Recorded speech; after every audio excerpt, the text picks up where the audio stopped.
This week, the U.S. Africa Leaders Summit is underway in Washington.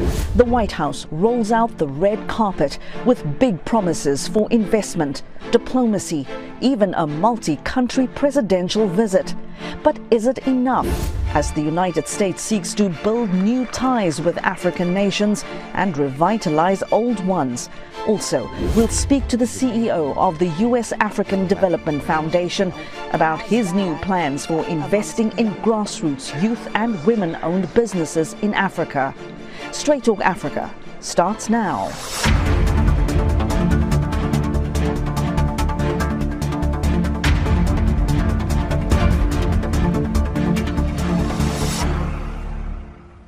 Hello there and welcome. I'm Heidi Adams. It's so great to be with you.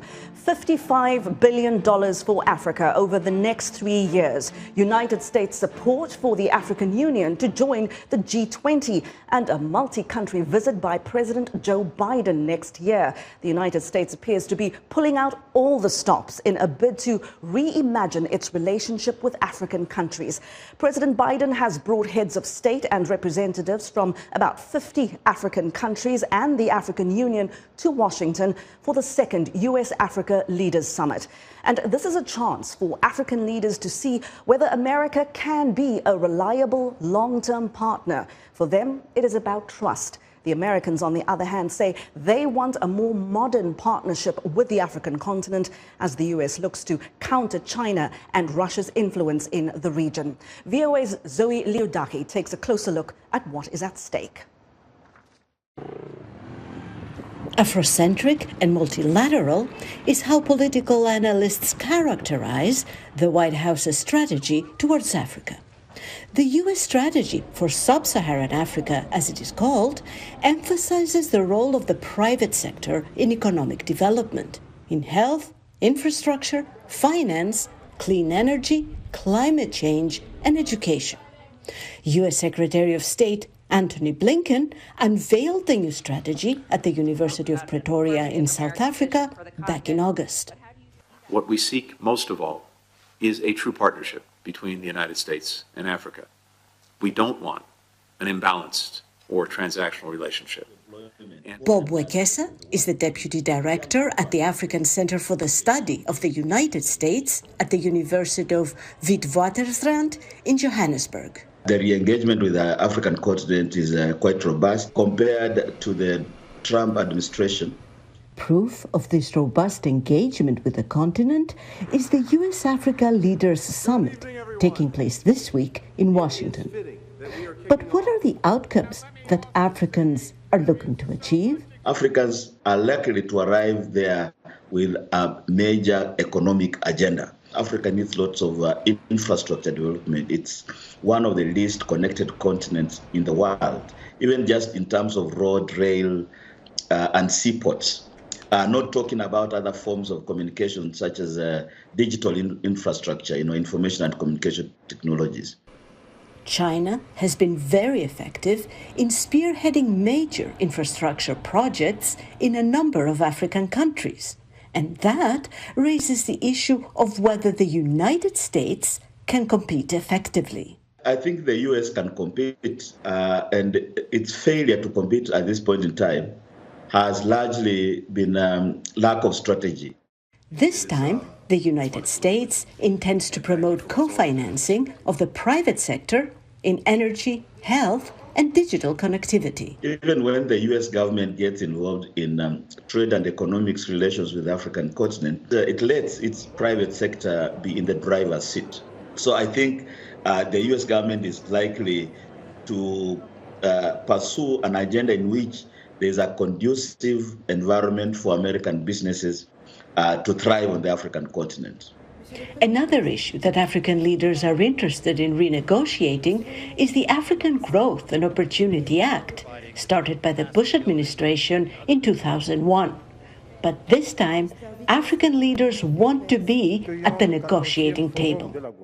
The Africans are saying AGOA was passed by Congress unilaterally without really involvement of Africans on the discussion, the negotiation table. Any new arrangement between Africa and the U.S. should factor in African interests, particularly those that are led by the African Union.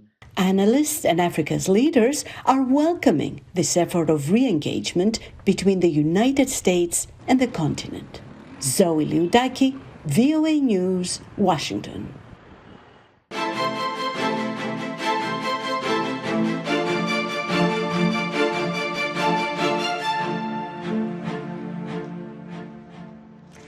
And joining me now is VOA's Ignatius Annor. He is at the summit for us. And Ignatius, good morning to you.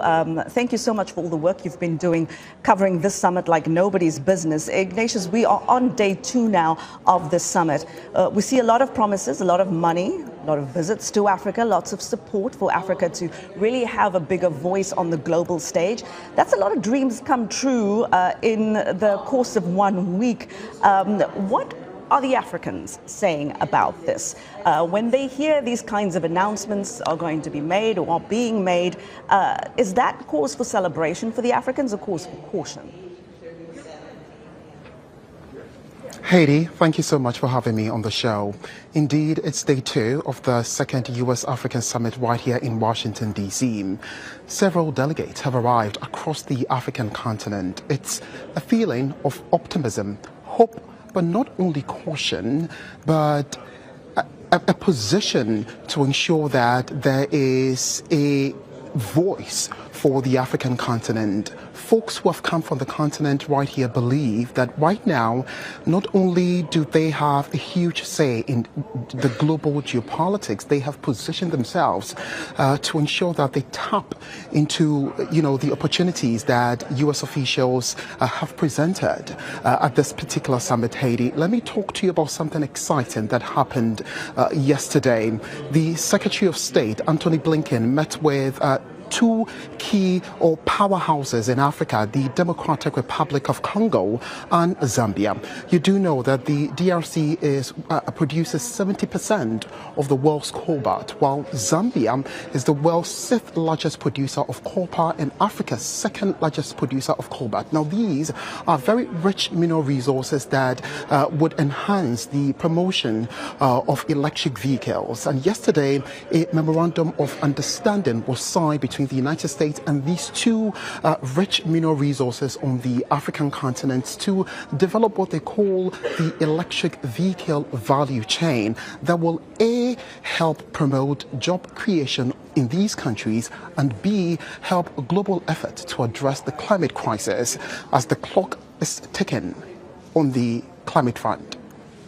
Well, Ignatius Annor, thank you so much for your reporting. Good luck with the summit, and we'll have you back on the show for more of that. That is Ignatius Annor. He is VOA's correspondent covering the U.S. Africa Leaders Summit for us here in Washington. And joining me here in studio now is Dennis Matanda. He's a trade and investment policy expert and a chief executive at Morgenthau Sterling. Dennis, thank you so much for coming in and talking to us. You're welcome. Let's talk about money, because I know you like to talk about money. If you look at the amount of foreign direct investment going from the United States into Africa, and then you look at this number of $55 billion over 3 years, which President Biden's expected to really make that promise this week. I know there's no magic bullet here, but how far would that kind of green go in terms interesting? Of addressing that imbalance? There's a real magic bullet to addressing that. $55 billion can find places. It can be absorbed into Africa very easily, but you need to have the right intermediary. If the United States over the next 3 years wants to invest $55 billion, they need to speak to the most important partners, who will be the development finance institutions. Africa has up to 10 investment-grade development finance institutions. These institutions are not $100 million. They are up to $25 billion in total assets, $8 billion in total assets. And so if you wanted to do particular amounts of work, there are places to take. Let me just give you a very simple example. Everybody keeps talking about the infrastructure gap being at $150, $160 billion. there are people who can manage these relationships. There's the Africa Trade Insurance Agency that could actually underwrite transactions, provide you with political risk insurance, and they would remind people that the most secure, in fact, infrastructure investments in Africa are more secure than infrastructure investments in the United States. From that perspective, there is something else. $55 billion is almost 105% more, because if you look at the cumulative investments that have gone on ever since 2000 to 2020, 2021, it's less than $48 billion. What does that tell you? If you are going to do $55 billion in the next 3 years, you're going to have a major institutional change, which means you're going to have to create stakeholders that can play a major role. Because if you are promising $55 billion and you are still developing or dealing with the Africans in exactly the same way as you've been dealing before, that's going to be a challenge. Let me give you a simple example. The fact that we're still talking about copper and cobalt right now from the Democratic Republic of Congo and Zambia, and yet the fastest growth sectors in Africa are what you mentioned earlier, what's something that Travis is going to be talking about. It's women, small and medium-sized enterprises in the service sector, as an example. So in my opinion, yes, you can talk about all these cobalt and things like that, but you need to go into the value chain. If you want to allow $55 billion to get infused into the continent in a period of 3 years, you're going to have to change the entire infrastructure, the way you engage. And lastly, I'll say it from this perspective, the United States federal government, the United States public institutions are very unique in the United States because they have been the entities that drive investment, because they can provide the sort of security that the private sector needs. They need to do much more. The Development Finance Corporation needs to deepen its relationships with the other DFIs on the continent. The Exim Bank needs to do much more. The U.S. Africa Development Fund, for example, needs to work with the U.S. Trade Development Agency to partner with Boeing, for example, to put cargo planes in Kinshasa, that sort of thing. Dennis, is this a complete reset for everybody? Can the United States have this kind of modern partnership with absolutely every country on the planet? Because every country on the continent, because it is worth noting not just who is here this week, but also who isn't. Countries like Zimbabwe. So how does the United States, when it looks to Africa as a region, how would the dynamics work here in terms of dealing with different countries independently? What's interesting is that the United States has always had relationships with all 55 member states of the African Union. The United States has embassy, and the embassy is everywhere. The United States is in the Central African Republic. The embassy is still, the structure still exists in Eritrea. The embassy in Zimbabwe still plays a major role in underwriting the relationship. But the question, I think, is what does a modern relationship look like? Let me tell you how seismic this relationship with Africa is. The fact that Africa could have a permanent seat in G20 is not at the African country level, but at the African Union level. Right, because regional integration is probably the most important thing that Africa has going for it. The fact that Africa has the world's largest free trade area by member countries, 54 countries or 53, even if there were 52 countries under the AfCFTA, the African Continental Free Trade Agreement, is huge. But now let's come at it from the other perspective. What more can the United States do? I'll just tell you from my perspective, the easy lifts or the easy things that could happen would be to renew AGOA for the next 38 years. Basically renew AGOA between 2025 and 2063, basically to align yourself with Agenda 2063, the African Union's Agenda 2063. The other part is to start considering products that are currently mandated by the tariff rate quotas, which is allow those products that are currently restricted to also, I mean, there are some countries that do some competitive things, competitive cash crops.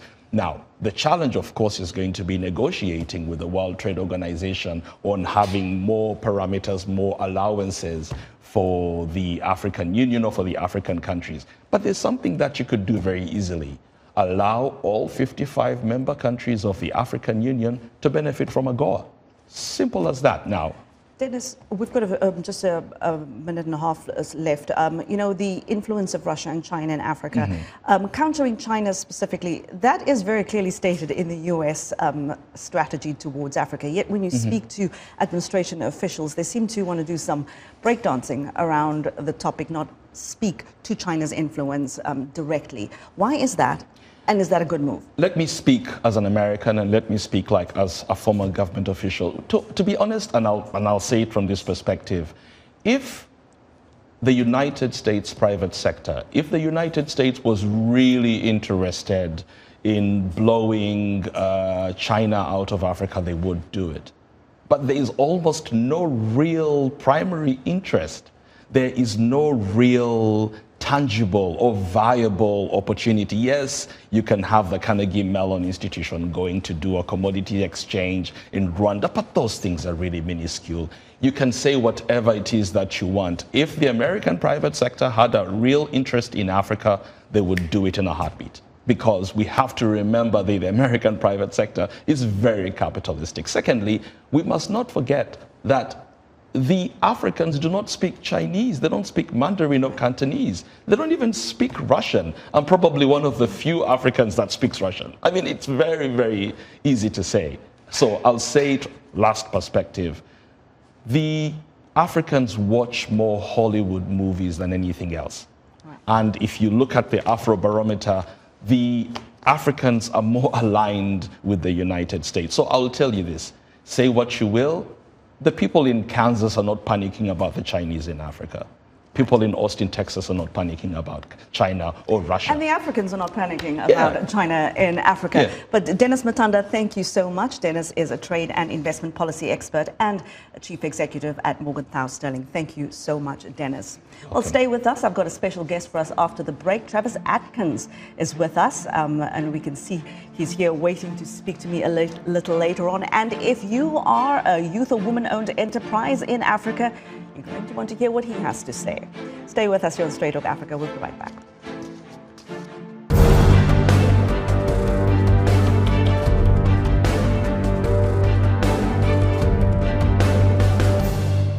My message to the U.S. government and President Biden is that since the United States are a major player in the historical fight for human rights in general and women's rights in particular, the U.S. must invest in strengthening relations with African countries in the sense that ensuring these rights are fulfilled. And this would mean specifically encouraging African leaders to invest in the elimination of gender inequalities and also promoting women's participation and representation in the political, economic, and social lives of their nations. My message to the United States and U.S. President Joe Biden is, Africa has a majority of a youthful population, but unfortunately, conflict, climate change crisis, and corrupt authoritarian governments have been holding its people back. I will suggest for the U.S. government to focus on strengthening, building democracies and rule of law in Africa, including media freedom. The message that I have to the United States and President Joe Biden is that they should just keep transparency with their communications and their relations with Africa and South Africa as a whole. Even for young people, there's not much opportunities. Getting to the US is quite difficult just in terms of jobs and opportunities in general. So maybe just make the path easier to opening those doors for us as young people.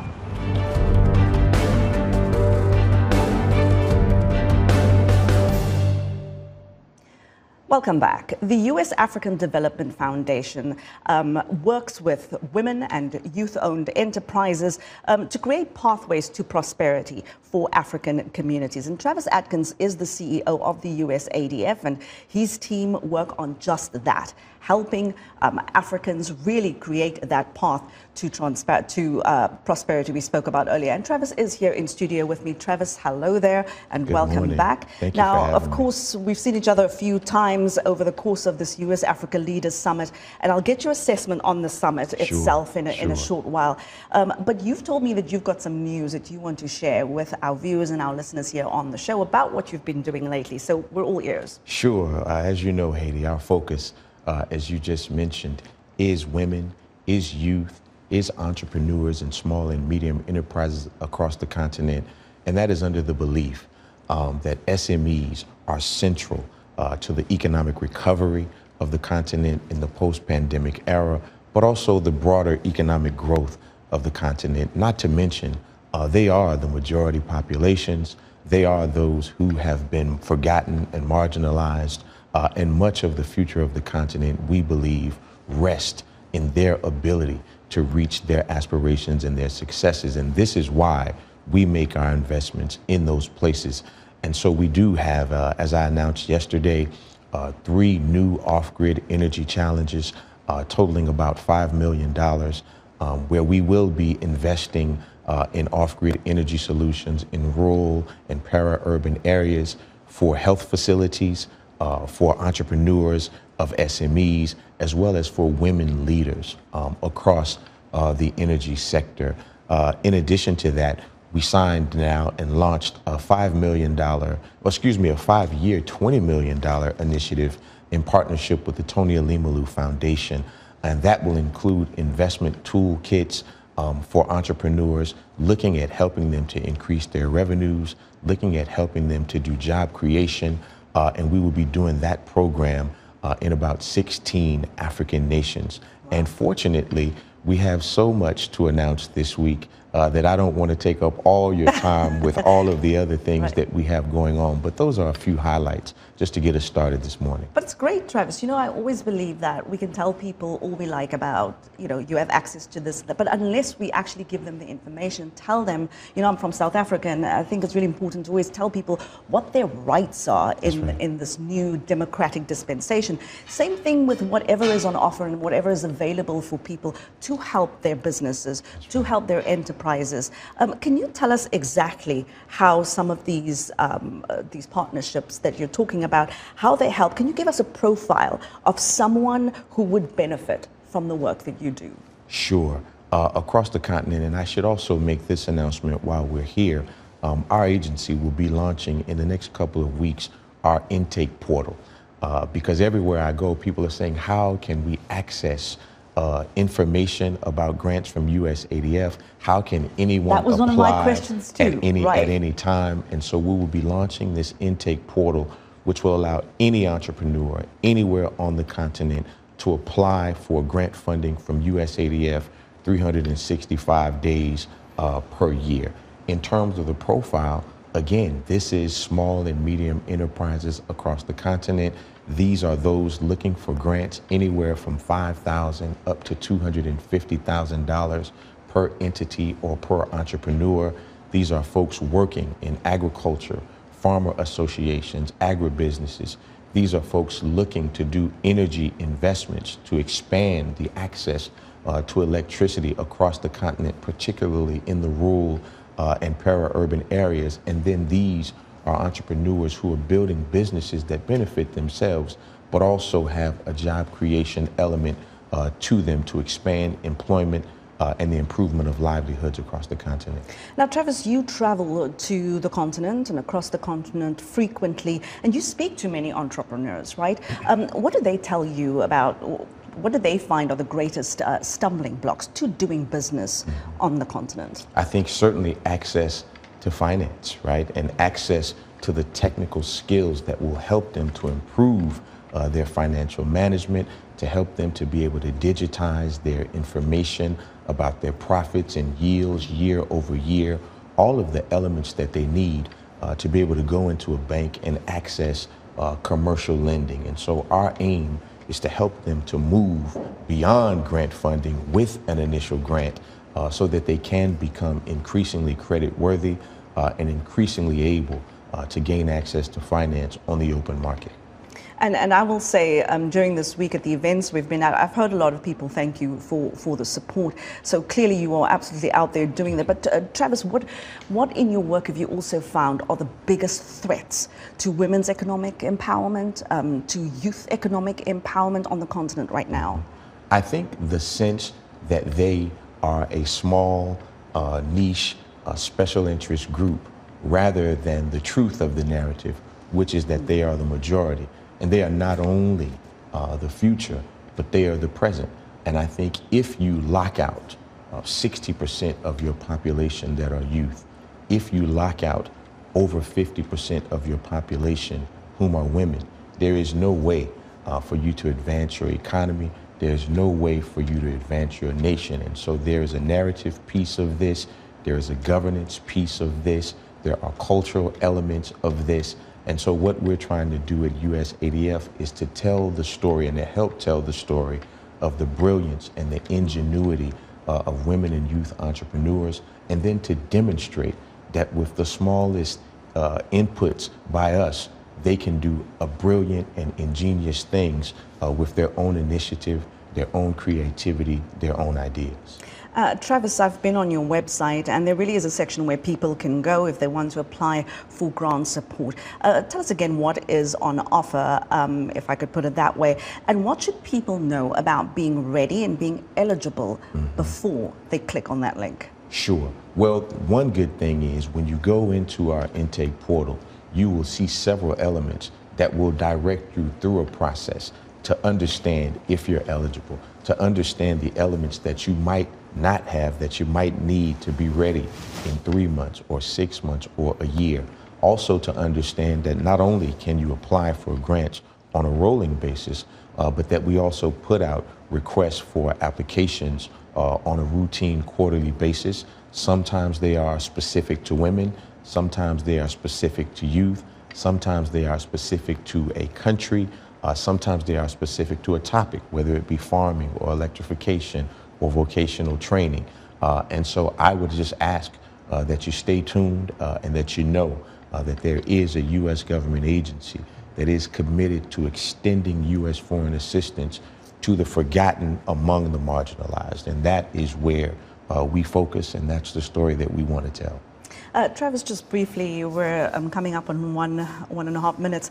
Tell us what's your impression of the U.S. Africa Leaders Summit so far. And when we talk about all this optimism that there is, are we overplaying that, or is there real optimism about the promise of all these partnerships and America's new way of engaging Africa? Yeah, I don't think that there's any question that the optimism is real.